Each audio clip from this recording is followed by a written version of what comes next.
se connecter à Dieu en prière. Eh bien. Donc, chose qui est bon pour les cellulaires, c'est de les mettre en mode silencieux quand on rentre dans l'église. Ça arrive quasiment à chaque semaine depuis 2 mois. Moi-même, il faut que j'y pense, là, des fois. Je fais comme, il est rendu 9h15. Oh non! J'entends des ding, ding, ding, ding, ding. Je vais c'est vrai, il faut que je les mette en mode silencieux. C'est juste un petit reminder comme ça. Alors, je suis content de vous voir ce matin. On va ouvrir en prière et on va demander au Seigneur de nous éclairer ce qu'il a pour nous. Seigneur, on te remercie pour ta parole ce matin.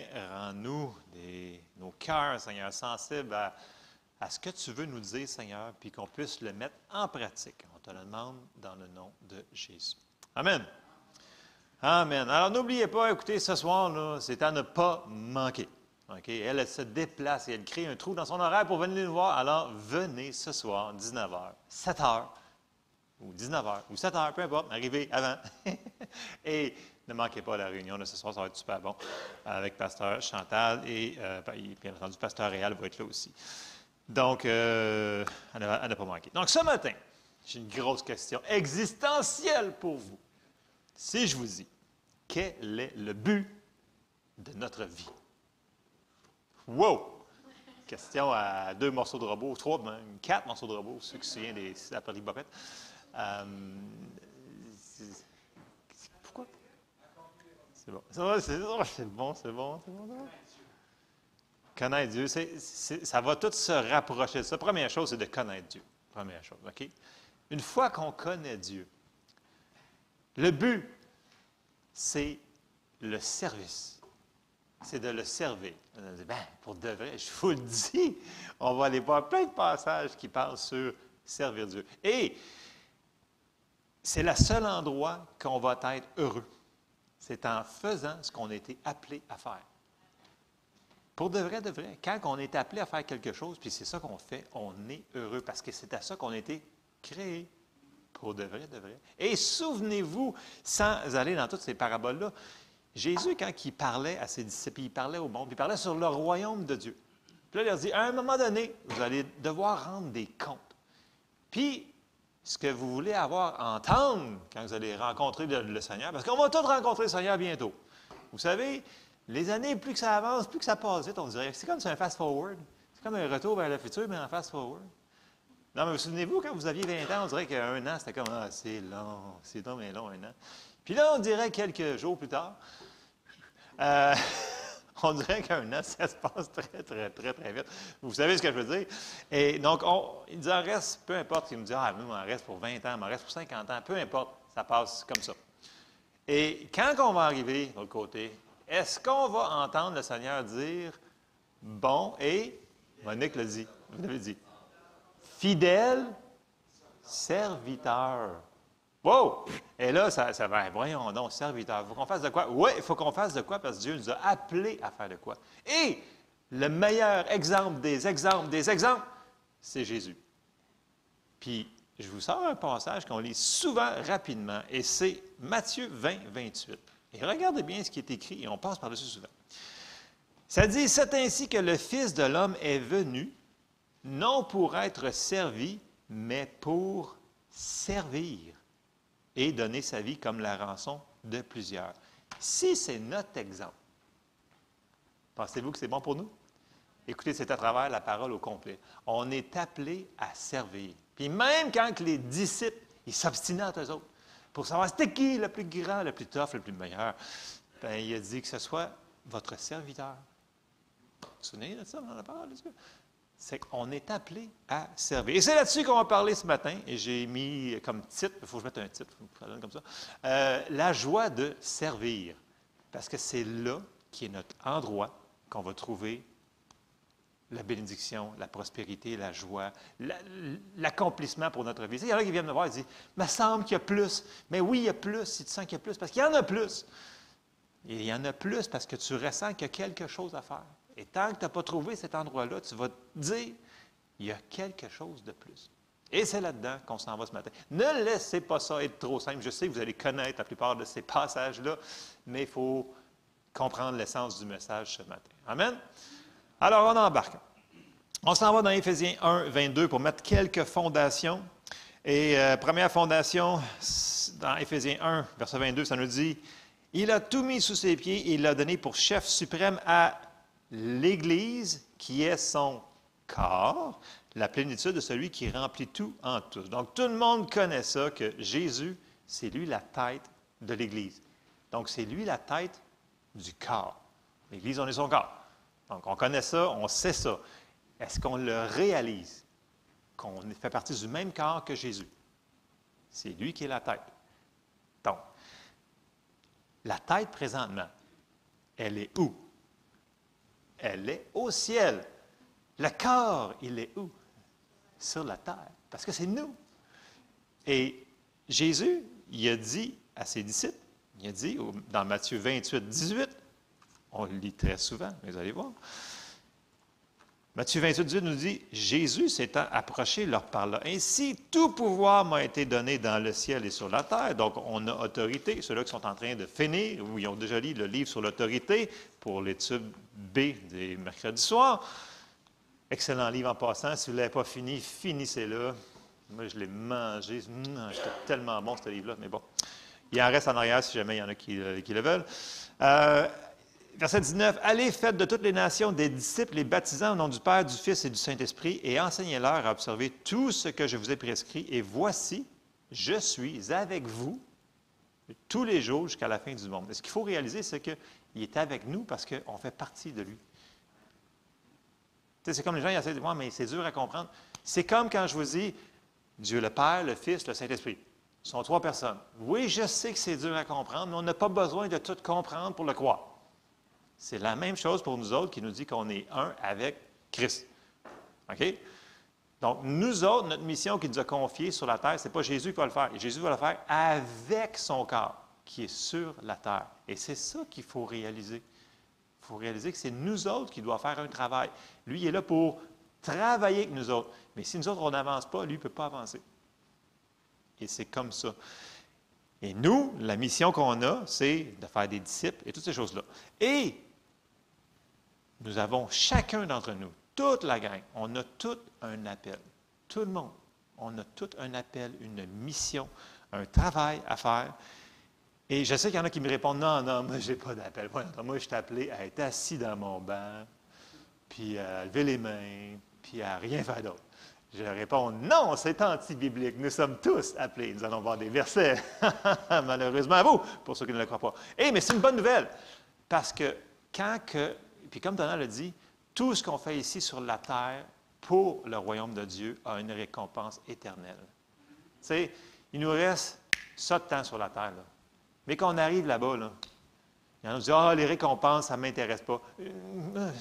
Oui, rendu là-bas, ça veut dire, j'aurais peut-être dû faire de quoi de ma vie. Pour de vrai, de vrai. Donc, tout ce qu'on fait pour le Seigneur, pour le royaume, a des récompenses éternelles. Et ça, il faut le réaliser. Et c'est notre but pour notre vie, c'est de faire ce qu'il nous a demandé de faire pour avancer le royaume. Et on a tous des appels différents. Et c'est ça qui fait qu'on est un corps.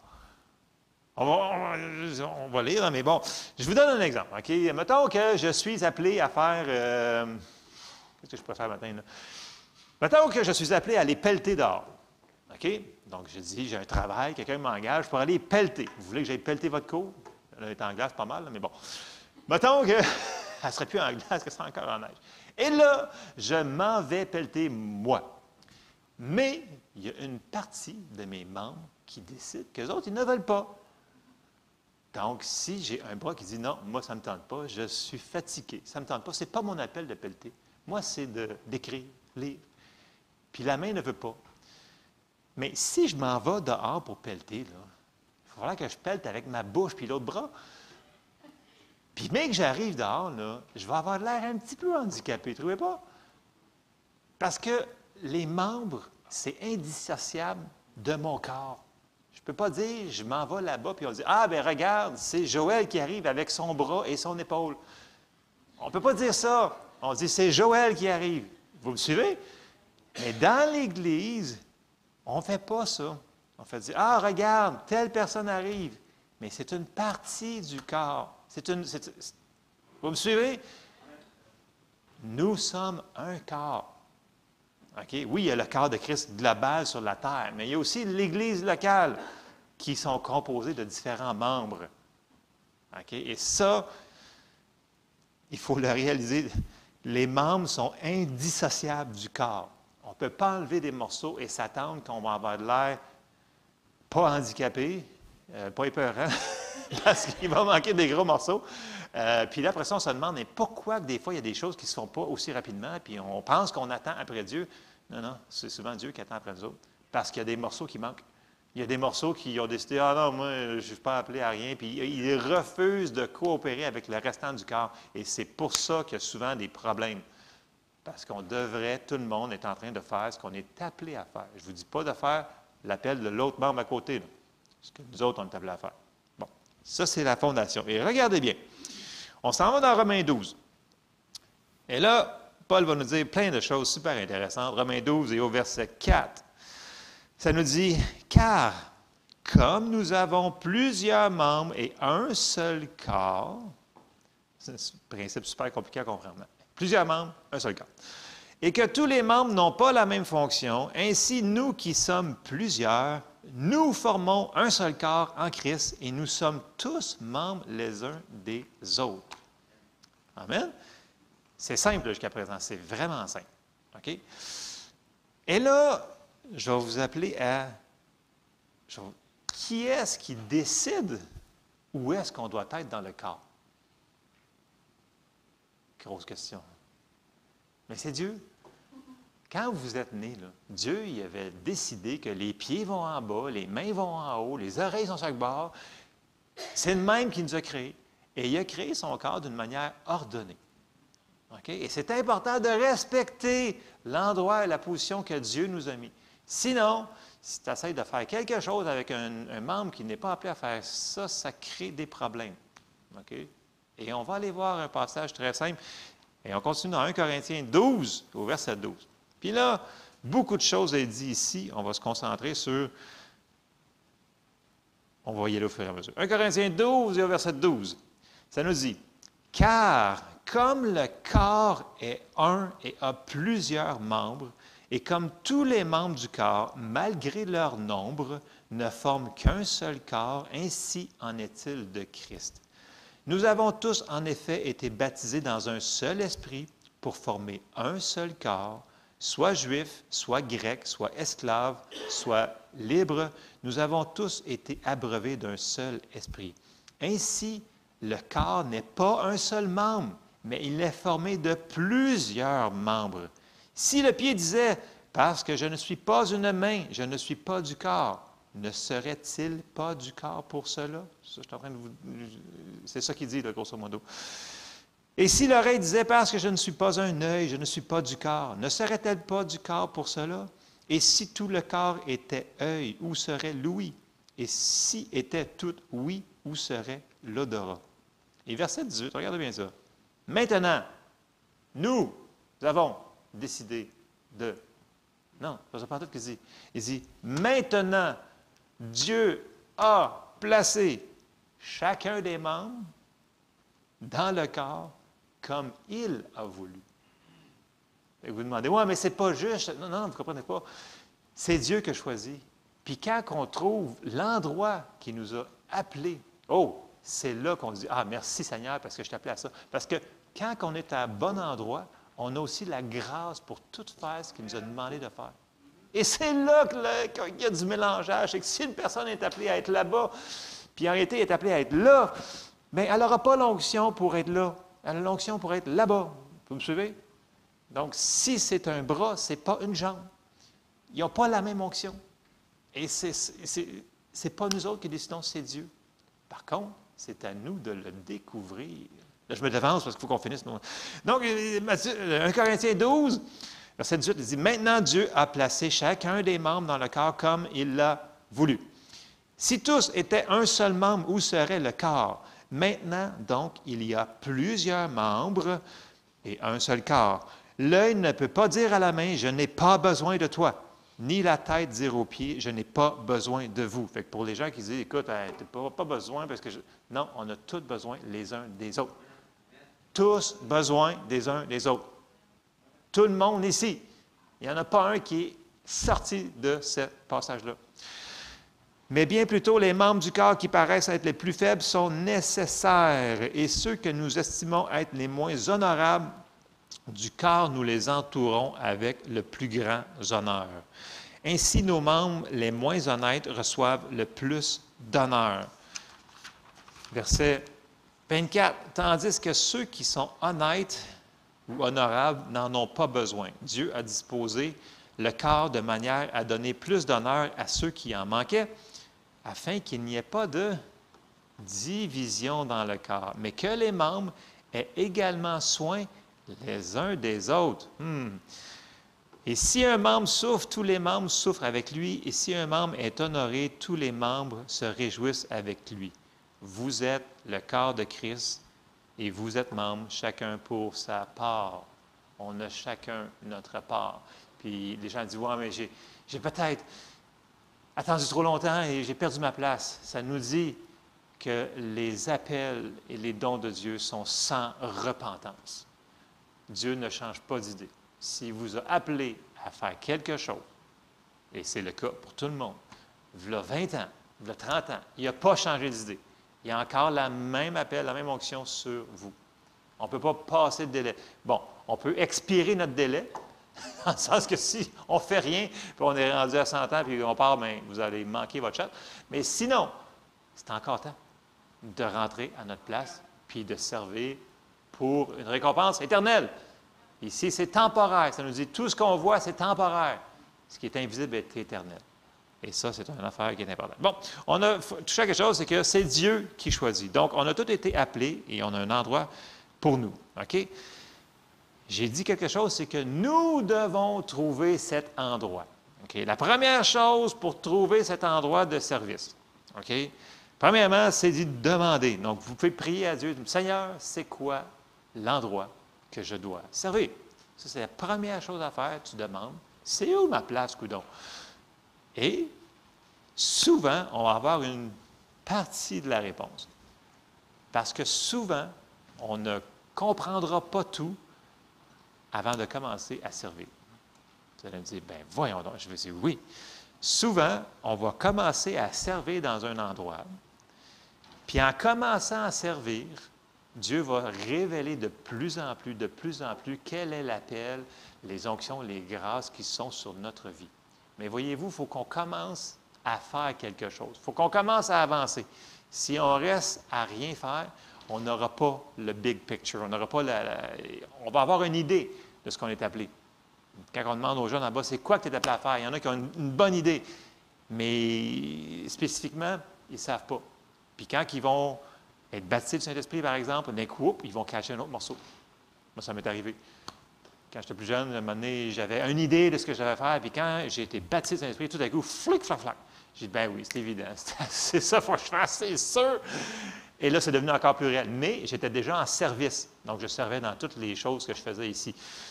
Donc, j'étais dans tous les départements inimaginables. Je ne vous dis pas de faire la même chose que moi, là, mais dans le sens que ce n'est pas mauvais.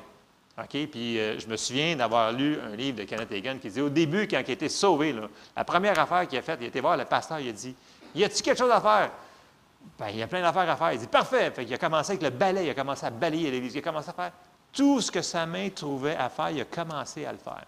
Et bien entendu, vous savez qu'il a trouvé son appel. Et il l'a fait. Donc, il n'y a pas de sous-appel. Il n'y a pas de « Ah non, ça, c'est pas pour moi, c'est juste pour quelqu'un d'autre. » Un sous-appel. Il n'y a pas de sous-appel. Si tu balais, puis tu balais pour Dieu, c'est ton appel, c'est l'endroit que tu vas être le plus heureux de toute ta vie. Parce que tu vas avoir la grâce pour le faire. Et tu ne le fais pas pour l'Église, tu le fais pour le corps, tu le fais pour Jésus. Et ça change tout. Parce que quand on fait quelque chose pour le Seigneur, c'est pour l'éternité qu'on fait quelque chose. Et ça, il faut qu'on réalise ça. OK? Donc, je mets encore des fondations. Bon, première affaire, c'est de demander. Deuxième chose, de commencer à en servir dans les capacités qu'on a. OK? Et là, je vous soumets un principe qui a beaucoup rapport à ça et qui est une des clés de trouver et de fonctionner dans notre appel. Et le premier verset se trouve dans Luc 16 et au verset 10. Et là, Jésus, il dit, « Celui qui est fidèle dans les moindres choses l'est aussi dans les grandes. Et celui qui est injuste dans les moindres choses l'est aussi dans les grandes. » Fait que quand vous pensez que vous êtes appelé à être le prédicateur devant 10 000 personnes, ça se peut. Mais le Seigneur, il dit, si tu n'es pas fidèle pour le dire à la personne à côté de toi, dans les petites choses, tu ne seras pas fidèle dans les grandes. Donc, tu ne le sauras pas. Donc, le principe que j'ai introduit ici, c'est la fidélité. Donc, ce que le Seigneur nous donne à faire, soyons fidèles de l'accomplir. Même si on trouve que c'est tout petit. Il y a besoin, tout le monde a besoin de faire des tout petites choses. Et des tout petites choses rajoutées par tout le monde, ça fait des grandes choses. Amen. Je vous autre, un autre verset, 1 Corinthiens 4 et verset 1. Paul il dit, « Ainsi qu'on nous regarde comme des serviteurs de Christ et des dispensateurs des mystères de Dieu, du reste, ce qu'on demande des dispensateurs ou serviteurs, c'est que chacun soit trouvé fidèle. » Donc, peu importe ce qu'on doit faire, c'est être fidèle. Et c'est une des plus grandes qualités d'un serviteur. C'est la fidélité. Et c'est la plus grande qualité dans n'importe quelle entreprise. Vous avez des employés qui travaillent avec vous, là. C'est ceux-là qui arrivent à l'heure, ceux-là qui font tout le travail comme il faut selon ce qui est demandé. Et ça, c'est la fidélité. Okay, on va y revenir. Et là, on va aller voir un passage qui illustre très bien ce qu'on parle ce matin, dans le sens que nos appels vont être, oui, révélés, mais aussi ajoutés et ajoutés. On va grandir dans notre appel. Et on va trouver ça dans Acte 6 et au verset 1. Comme je vous dis, c'est des passages qu'on connaît, là. Mais il faut comprendre l'essence en arrière de ce que je vous explique ce matin. Acte 6, verset 1, ça nous dit, « En ce temps-là, le nombre des disciples augmentant, les Hellénistes murmurèrent contre les Hébreux parce que leurs veuves étaient négligées dans la distribution qui se faisait chaque jour. Les 12 convoquèrent la multitude des disciples et dirent, « Il n'est pas convenable que nous laissions la parole de Dieu pour servir aux tables. » J'arrête ici. OK, ils n'ont pas dit « on est trop hot pour servir aux tables ». Ce n'est pas ça, pantoute qu'ils ont dit. Ils ont dit « Nous autres, on a été appelés, notre portion du corps, OK, on a été appelés à la distribution de la prière et la parole. C'est ça notre travail. » Puis là, il dit « C'est pas normal qu'on ne soit pas capable de faire ça à cause qu'il faut qu'on fasse d'autres choses. » Vous me suivez? Ce n'est pas une question de ne pas vouloir faire quelque chose. C'est de faire la bonne chose. On en a parlé récemment. OK. Verset 3. « C'est pourquoi, frères, choisissez-vous parmi vous 7 hommes de qui l'on rende un bon témoignage, qui soit plein d'Esprit Saint et de sagesse, et que nous chargerons de cet emploi. » Et là, je fais une parenthèse. Il a dit 3 choses importantes pour servir aux tables. OK? Il n'a pas dit pour aller évangéliser le monde. Il a juste dit pour servir aux tables, ça dit quoi? Avoir un bon témoignage. Bon, un bon témoignage dans l'Église, dans l'extérieur, dans le monde. Après ça, il dit plein d'Esprit Saint et de sagesse. Et moi, je vais rajouter une autre chose, la fidélité, qui va. Fait que ça, c'est les qualifications pour servir aux tables et qu'on appelle souvent le ministère d'aide dans l'Église. Et le ministère d'aide, c'est plusieurs choses, là. Ça passe de l'accueil des musiciens, console de son aux professeurs. C'est large, le ministère d'aide, OK? Mais ça fait partie des membres essentiels au fonctionnement du corps. Si on n'a pas ces gens-là, si Martial n'ouvre pas le bouton du son, vous ne m'entendez pas. Vous me suivez? Tout le monde est aussi important que l'autre. Il faut qu'on comprenne ça. Et là, au verset 4, les apôtres disent « Et nous continuerons à pouvoir faire ce qu'on est appelé à faire, c'est-à-dire à nous appliquer à la prière et au ministère de la parole. » Cette proposition plut à toute l'Assemblée. Et ils élurent, là, souvenez-vous juste des 2 premiers noms qu'on va lire, là. Ils élurent Étienne, homme plein de foi et d'Esprit Saint, Philippe, Prochor, Nicanor, Timon, Parménas. Simon, ça me fait penser à Timon et Pumba, là, mais c'est peut-être vraiment pas ça. Parménas, Nicolas, prosélyte d'Antioche. Bon, ceux-là. Et ils les présentèrent aux apôtres qui, après avoir prié, leur imposèrent les mains. Bon. Quand on fait ça, le premier résultat qu'on va voir, c'est que quand les membres sont à leur place respective, faisant ce qu'ils sont appelés à faire, automatiquement, le royaume de Dieu fonctionne et le royaume de Dieu grandit. Verset suivant. Acte 6, verset 7. La parole de Dieu se répandait de plus en plus. Le nombre des disciples augmentait beaucoup à Jérusalem et une grande foule de sacrificateurs obéissait à la foi. Ça, c'est la première chose qui arrive.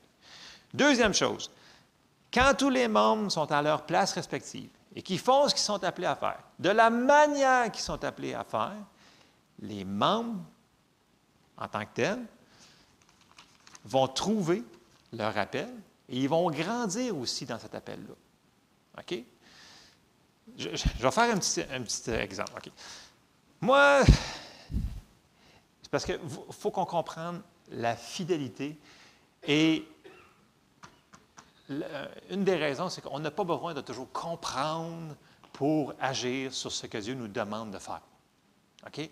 Et moi, j'ai travaillé longtemps dans le commerce du détail et il fallait que je forme à chaque année des employés pour faire différentes tâches et choses comme ça. Vous allez voir où est-ce que je m'en vais avec ça.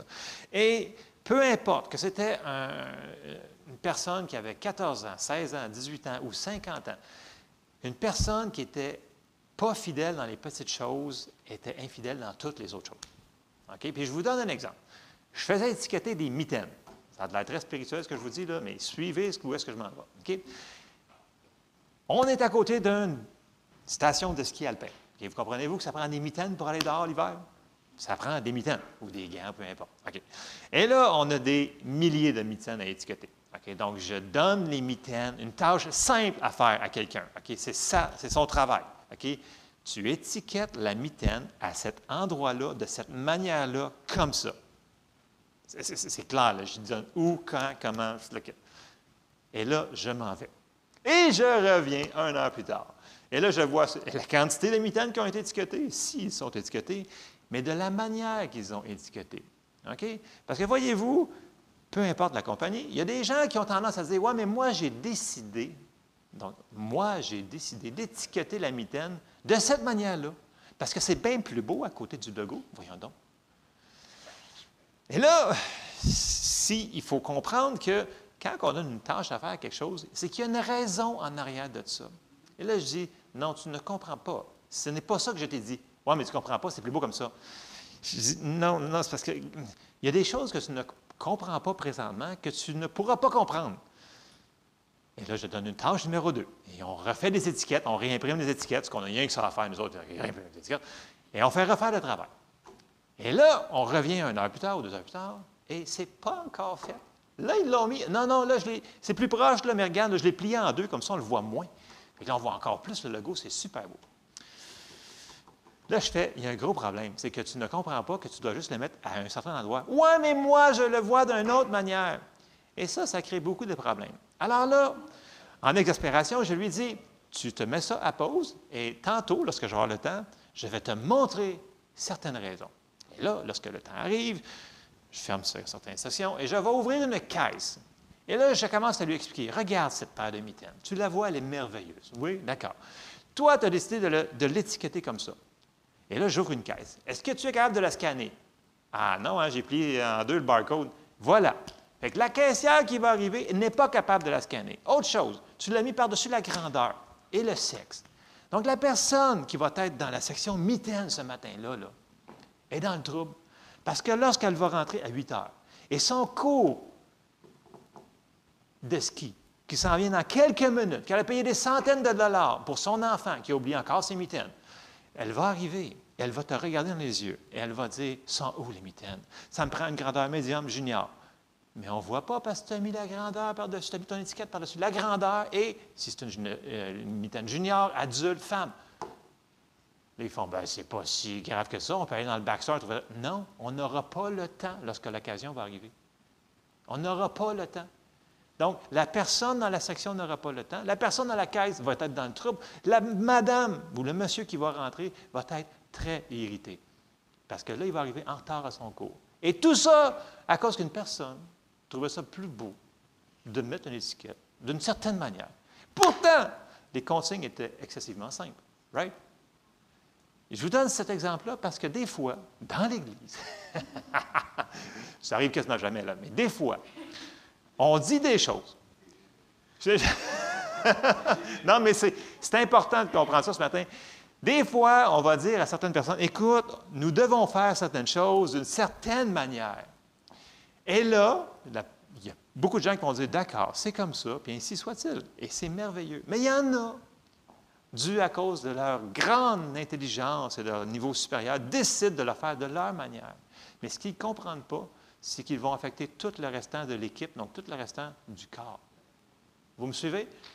Donc, des fois, les gens vont, mais pourquoi vous avez mis tel règlement, telle consigne, de telle manière? Mais c'est parce que ça affecte tout le monde. Ils disent, ah, mais là, ça, c'est de l'autorité, c'est de la soumission. Bien, j'ai dit, c'est pas mauvais, sais-tu?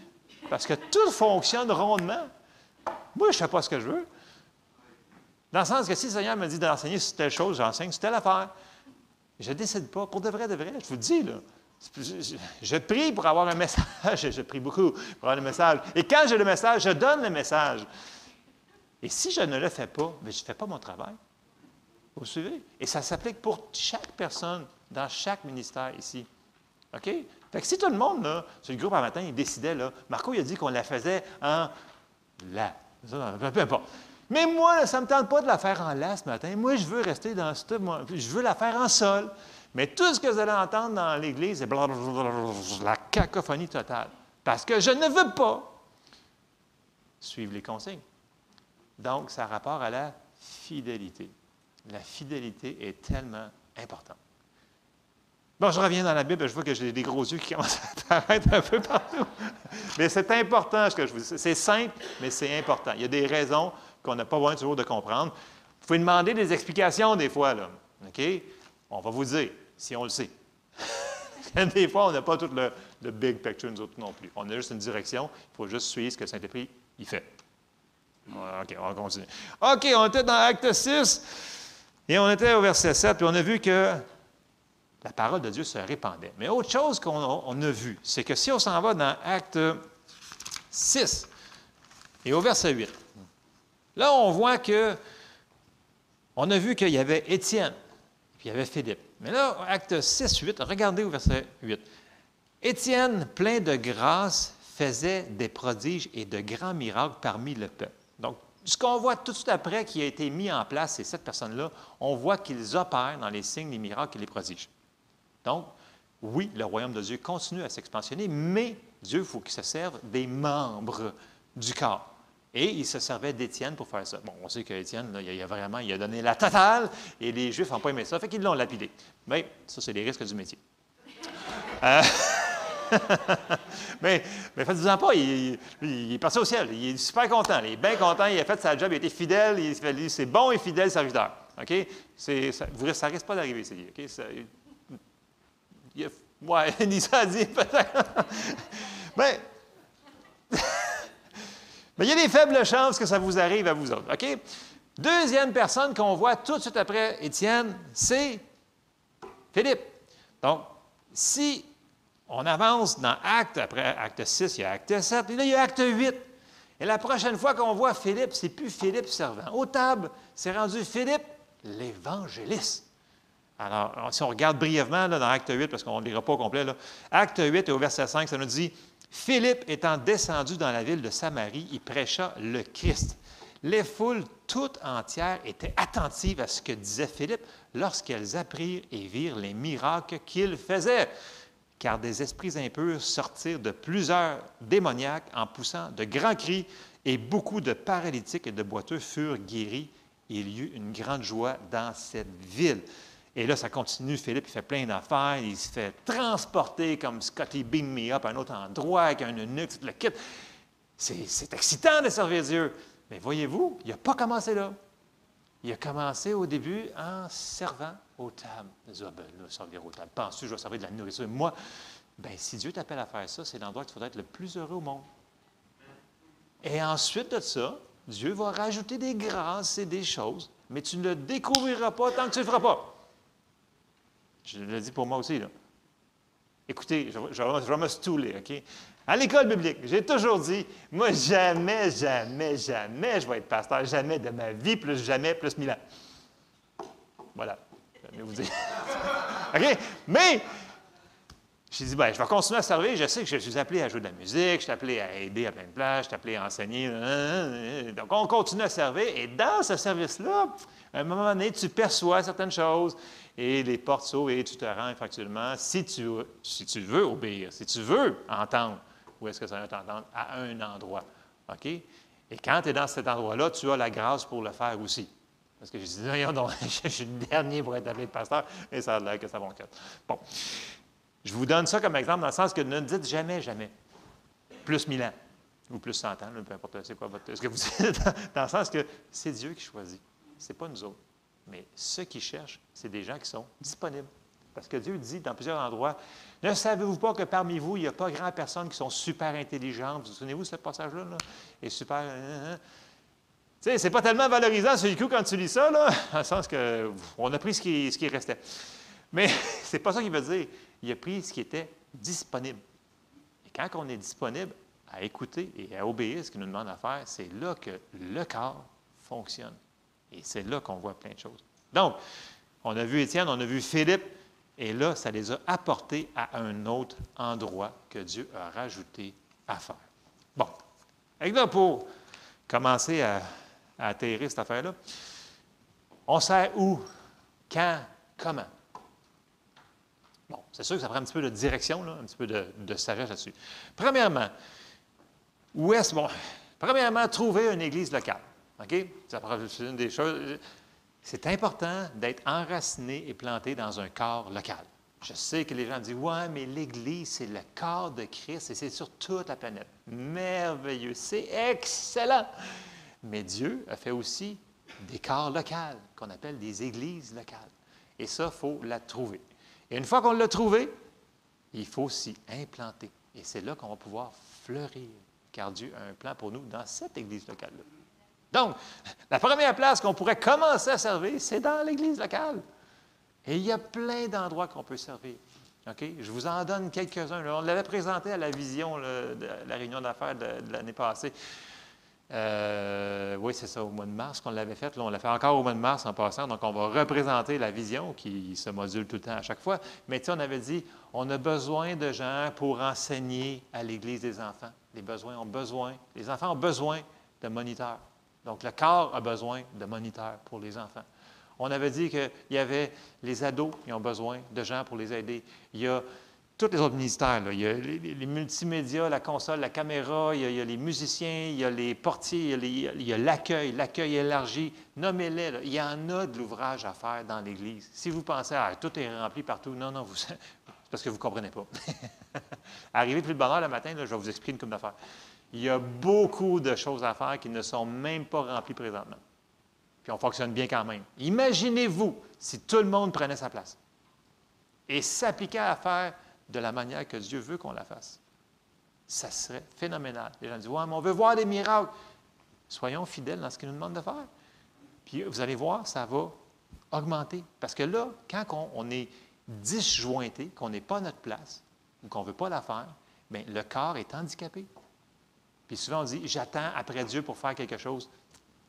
C'est souvent lui qui attend après nous autres de dire, ah oui, viens-t'en, je t'appelle à faire une chose, fais-le. Le pasteur te dit qu'il pense que vous pourriez peut-être considérer aussi que le pasteur a peut-être dit, ou que l'équipe, ou que les diacres, les anciens vont vous dire, écoute, on pense que tu pourrais aider dans cette sphère-là. Même si ce n'est pas ton appel premier de passer le balai, est-ce qu'on peut le faire pareil? Mais vous comprenez ce que je veux dire? Il n'y a pas de sous-appel, parce qu'on le fait pour le Seigneur. Et ça a une récompense éternelle. C'est merveilleux. En tout cas, je trouve que c'est merveilleux. Bon, ça c'est où? Donc, où? On commence dans l'église locale. OK? À nous de trouver quel est cet endroit. Les gens en responsabilité sont là pour aider à diriger les gens vers les endroits qu'on pense que c'est le bon endroit pour eux. L'autre chose, c'est qu'on ne met jamais une personne à un endroit par rapport à son super méga talent. Ça n'a aucun rapport. Je vous donne un exemple. Dans le groupe de musique, là, Si Céline Dion arrivait demain, là, elle dit « Hey, je veux faire partie de la chorale », je dirais non, parce qu'elle n'est pas appelée à chanter dans cette chorale-là. Je me dis, ben voyons donc, ça serait Céline Dion. On aurait des millions de personnes. Mais là, peut-être que je considérais faire un spécial, là. Mais donc, on pourrait évangéliser peut-être 500 000 personnes en une shot à la télévision. Mais, mis à part ça, même si la personne a un talent phénoménal, ça ne veut pas dire qu'elle est appelée à être à cet endroit-là. Donc, ne sois pas... Puis je vous dis ça parce que c'est arrivé plusieurs reprises, les gens avaient des habilités dans le naturel phénoménales. Mais ils ne voulaient pas faire l'appel qu'ils savaient eux autres mêmes qui étaient appelés ailleurs.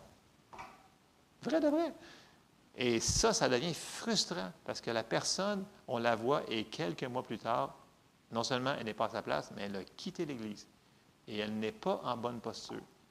Donc, ça ne paie pas de désobéir. Il faut faire ce que le Seigneur nous demande de faire. Bon, ça, la première place, c'est dans l'Église. Et on le fait avec fidélité, ponctualité, joie, amour. On va le voir un petit peu plus loin. Bon, quand est-ce qu'on sert? Bien, je vais vous sortir 2 versets. Peut-être que vous ne les aimerez pas ceux-là, mais on a quasiment fini quand même. Combien de temps est-ce qu'on a à perdre sur la terre? 0 minute. Plus qu'on avance, plus que vous réalisez comment que le temps passe vite. On a 0 temps à faire. Alors, quand le Seigneur nous demande de faire quelque chose, on a une opportunité, prenons-la. Ecclésiaste 9,10 nous dit « Tout ce que ta main trouve à faire avec force, fais-le, car il n'y a ni œuvre, ni pensée, ni science, ni sagesse dans le séjour des morts où tu vas. » Dans le sens qu'on va tout finir par partir d'ici. Est-ce qu'on va avoir accompli notre mission? C'est une autre histoire. Ecclésiaste 11,4. Celui qui observe le vent ne sèmera point, et celui qui regarde les nuages ne moissonnera point. Pourquoi je vous sors ça? Parce que souvent, les gens qu'on va demander, écoute, on croit que tu as un appel sur ta vie pour faire telle chose. Et, occasionnellement, je vais dire, les gens vont dire, ouais, mais là, présentement, ce n'est pas un bon moment parce que pour telle et telle et telle et telle et telle et telle raison. Puis là, peut-être la semaine prochaine, puis peut-être le mois prochain. Puis là, tu vas voir la personne le mois prochain. Ouais, mais là, j'y ai pensé à mon affaire. Puis là, je pense que ça serait mieux plus tard parce que. Et là, c'est exactement ça. Celui qui observe le vent ne sèmera point. Celui qui regarde les nuages ne moissonnera point. Il va toujours avoir quelque chose pour donner comme excuse de ne pas commencer à servir. Toujours. Et c'est à nous autres de décider si c'est vraiment Dieu qui nous appelle à servir ou à ne pas servir. Vous me suivez? C'est super important ce que je dis là parce qu'il y en a beaucoup qui savent quoi faire depuis des années et qui ne le font pas. À cause de « Ah non, mais que j'ai payé ici, mais que j'ai fait ça. Là, ça me prend un 3e job parce qu'il faut que je fasse ci. » Écoutez, le Seigneur a dit « Cherchez premièrement le royaume et sa justice et toutes ces choses vous seront données par-dessus. » Quand on commence à mettre les choses de Dieu en premier, vous allez voir que toutes les choses se mettent en place. Combien de fois que c'est arrivé qu'il fallait qu'on fasse quelque chose ici et les membres, c'était comme dans les horaires, ça ne fonctionnait pas et on le fait. Et tout le restant, c'est comme placé dans le naturel. Les finances, la santé, la famille, toutes ces affaires-là qui semblaient avoir aucun issue. La personne a commencé à obéir et tout s'est comme placé par après. Et ça, c'est un principe qu'on doit comprendre. Donc, il n'y aura jamais un meilleur moment qu'aujourd'hui. Parce que toujours demain, il va toujours y avoir d'autres choses pour nous empêcher. OK? Il faut y aller avec sagesse aussi là-dedans. Je termine bientôt. Comment servir? Et ça, c'est un point qu'on doit toujours garder en tête. Et on s'en va dans Éphésiens 4 et au verset 16, qui nous dit « C'est de lui et grâce à tous les liens de son assistance que tout le corps, bien coordonné, donc pas handicapé, et formant un solide assemblage, tire son accroissement selon la force qui convient à chacune de ses parties et s'édifie lui-même dans l'amour. » Alors, toutes ces choses-là doivent être faites dans l'amour. Le lien de l'amour, c'est comme le ciment qui tient la brique ensemble, qui tient le corps ensemble, qui tient ça. Donc, dans les équipes de service, marcher dans l'amour, ce n'est pas une option. C'est une obligation. Marcher dans l'amour va faire que le corps va tout être bien jointé ensemble, il va bien fonctionner ensemble, il va tirer son accroissement les uns des autres. Et ça, c'est un point qu'on doit réaliser. Puis souvenez-vous que Jésus avait dit dans Jean 13, 35, À ceci, tous connaîtront que vous êtes mes disciples, si vous avez de l'amour les uns pour les autres. Donc, on veut de l'évangélisation, mais si les gens voient nous autres qui marchons dans l'amour les uns envers les autres, bien, je pense qu'on a déjà évangélisé. Les gens, ils veulent voir du vrai. Et le vrai, c'est quand on marche dans l'amour. OK. Autre chose.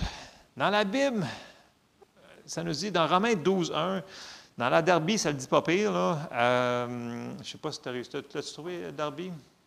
Romains 12, 1. OK. Ça nous dit dans la Darby, « Je vous exhorte donc, frères, par les compassions de Dieu, à présenter vos corps en sacrifice vivant, saint, agréable à Dieu, ce qui est votre service intelligent. » En anglais, ça dit se présenter à Dieu comme un service intelligent. Dans le sens que, puis on l'avait dit sur la réunion d'affaires, quand que vous sentez que vous avez un appel sur votre vie, ce que tout le monde a, et que vous savez que vous avez un endroit, attendez pas qu'on vous tire dessus. « Ah non, non, je vais attendre qu'ils viennent me voir et qu'ils me le disent. » Il y a un principe qui s'appelle se présenter. Dans le sens que vous savez, venez voir les anciens, les diacres, les responsables de département, venez voir les pasteurs, venez vous dire, « Écoute, moi, je t'ai appelé à faire telle affaire, je le crois. » OK? Le pire cas scénario, c'est que vous vous trompez et qu'on se trompe. C'est notre pire cas scénario. Mais sinon, ce n'est pas normal qu'on aille chercher les gens et qu'on dise, « Écoute, viens-t'en, viens-t'en, viens-t'en, viens-t'en. » Puis là, écoute, il faut qu'on fasse une annonce à chaque semaine pour rencontrer les besoins. Ce n'est pas normal. La Bible nous dit de se présenter nous-mêmes comme un sacrifice. Donc, on doit se présenter aussi. C'est normal que nous, on expose la vision. Si moi, je n'expose pas la vision, puis je dis, écoute, il n'y a aucun besoin ce matin, là. Tout se fait automatiquement, les lumières se ferment tout seul, le son s'égalise, la musique se fait en arrière de moi, il n'y a personne, il y aurait un problème. Mais si on présente des visions, des équipes qui sont affichées, par exemple, sur le babillard, en entrant tout de suite dans l'entrée, supposons, bien peut-être qu'il y aurait des besoins à combler. Donc, n'attendons pas qu'on se fasse tirer dessus pour vouloir faire de quoi.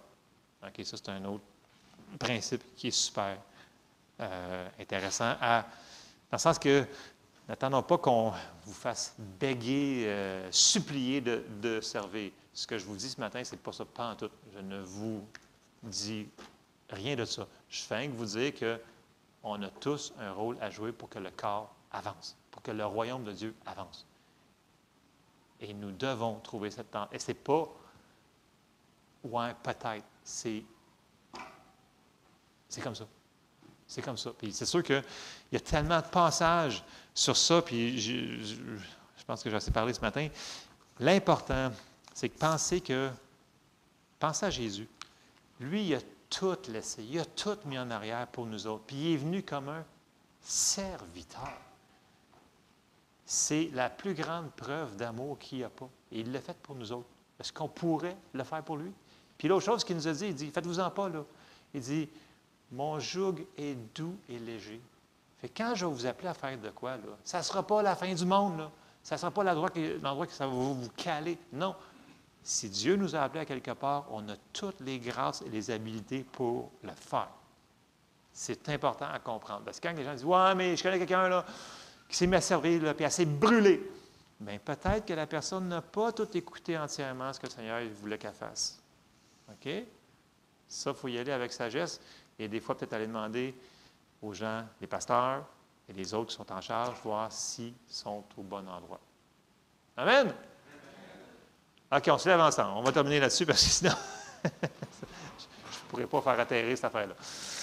Ah, merci Seigneur. Donc, c'est important qu'on comprenne vraiment le principe de service dans le royaume de Dieu. Dieu, il a mis ça partout et on ne peut pas être une Église qui va continuer à grandir et grandir et grandir sans qu'on trouve chacun les appels que Dieu a mis sur nos vies. Amen? Seigneur, on te remercie parce que tu es bon avec nous autres, Seigneur. Puis je te remercie parce que tu as des bons plans pour chacun d'entre nous, Seigneur. Je te demande de nous aider à percevoir, Seigneur, ce que tu as pour nous en réserve, Seigneur, pour qu'on puisse te servir d'une manière convenable, Seigneur. Et que lorsqu'on va avoir terminé notre course, Seigneur, tu puisses nous dire, Seigneur, bon et fidèle serviteur. Je te demande de nous aider chacun d'entre nous, éclaire-nous, dirige-nous, conduis-nous. Ouvre les portes, Seigneur. Parle-nous à travers des gens qui sont à travers de nous pour nous aider à comprendre ce que ton Saint-Esprit nous dit ce matin. Dans le nom de Jésus, Amen. Soyez bénis. N'oubliez pas, ce soir, 19h. Je vous aime.